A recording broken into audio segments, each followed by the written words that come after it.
Здравейте на всички и в това видео ще си говорим за Prompt Engineering.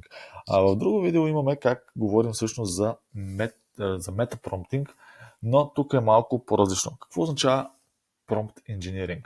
Prompt Engineering всъщност е да кажем на ChatGPT да действа в конкретна роля, в конкретен контекст, в конкретно време. Нека ви дам директен пример, който да използваме. Искам да бъдеш като Илон Мъск и да намериш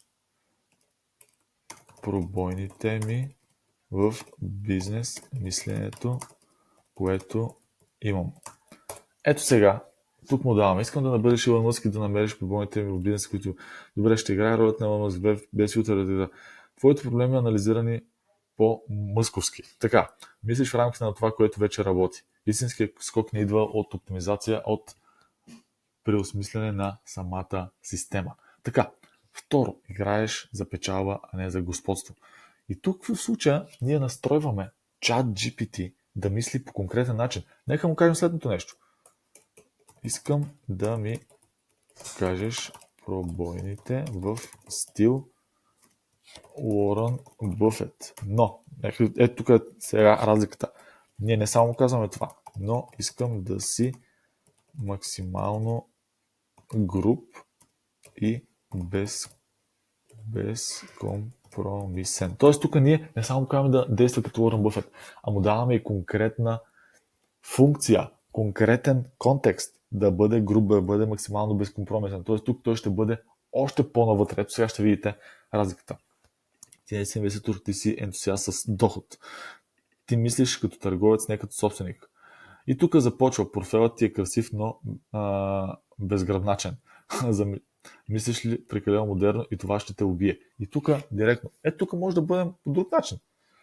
Искам да ми кажеш нещата, но в стил, да кажем, Марк Зукърбърг, но да бъдеш и шеговит и закачлив. Ето тук сега се настрояваме промпта, всъщност да действа. Ето, добре, братко, приемаме като постваш, но не кодиш. Ти си от тези хора, дето говорят за стратегия, визия, мисия, ама бекенд няма.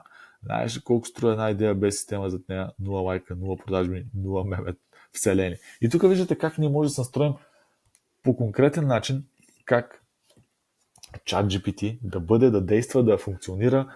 Можем да му кажем, искам да направиш този анализ, но като майка Тереза. Тереза с интуиция и любов. Примерно. И тук всъщност ние може да се настроим по начина, по който ние искаме ChatGPT да ни говори, да ни действа, да ни така нататък. Ти си гониш, растеш, но забравяш защо си тръгнал. Сега нека направим нещо още по-конкретно. Искам да ми дадеш примерно да ми дадеш бизнес план, но ти да си в ролята на... И ето тук можем да изборим някои неща. Собственик си на милиардна компания. Имаш 180 IQ, за интелигентност. Имаш, да кажем, имаш 4 деца, т.е. тук може да дадем още повече контекст. Баща, така, тук това го написахме, имаш 4 деца. Искаш истински да ми помогнеш. Намираш ми всички пробойни и ми ги казваш директно. И тук тук в случая можем да изборим десетки неща. Може да не само Илон Мъск за Марк Зукърбърг. Можем да му дадем още повече контекст с колкото искаме допълнителни опции. В контекст на това, че той е баща, в контекст на това, че е умен човек, в контекст на това, че има компания за $1 милиард. Тоест, тук това, което е важно е, че ние можем да настроим по всякакъв начин всичко, което има в този чат и да си го направим така, както ние решаваме. Така че контролът е във вас. Успех!